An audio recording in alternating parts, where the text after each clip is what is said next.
Hi everyone.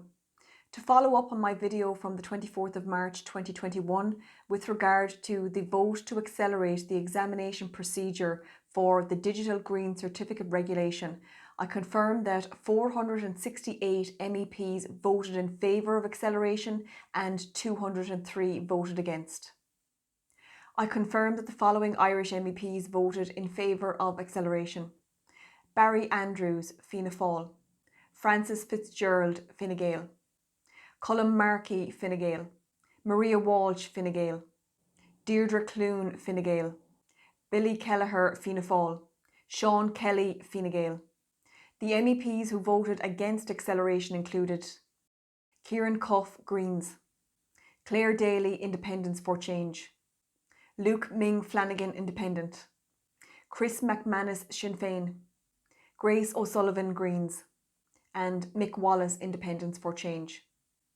It is fair to say that in circumstances where the regulation is, without doubt, the most dangerous precedent around liberty and freedom of movement since the inception of the Irish Free State, it is extremely worrisome that all Fine Gael and Fianna Fáil members of Parliament sought fit to vote to accelerate the examination procedure around this regulation.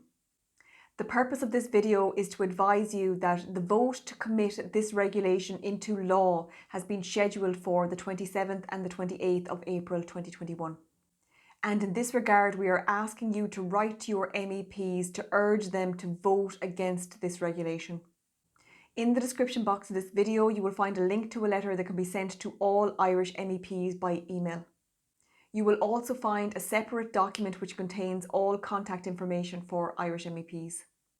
Please be under no doubt the precedent that this regulation will create, such as the abolition of the inalienable right to decide over your own body, the elimination of other fundamental rights including the right to free choice, the right to consent and the right to a dignified life, the eradication of freedom of movement within the European Union, and the promotion of discriminatory practices based on a person's health status.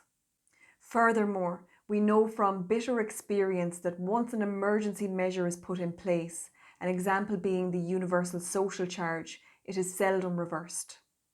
That in and of itself should be worrisome enough. However, this regulation has the prospect of being developed by member states, including Ireland, into a tool that may be utilised to prevent access to goods and services depending on a person's health status or their submission to forced medical treatment such as vaccination. In light of the precedent this regulation may create, I ask you to write to your TDs today and urge them to vote no to the passage of this regulation.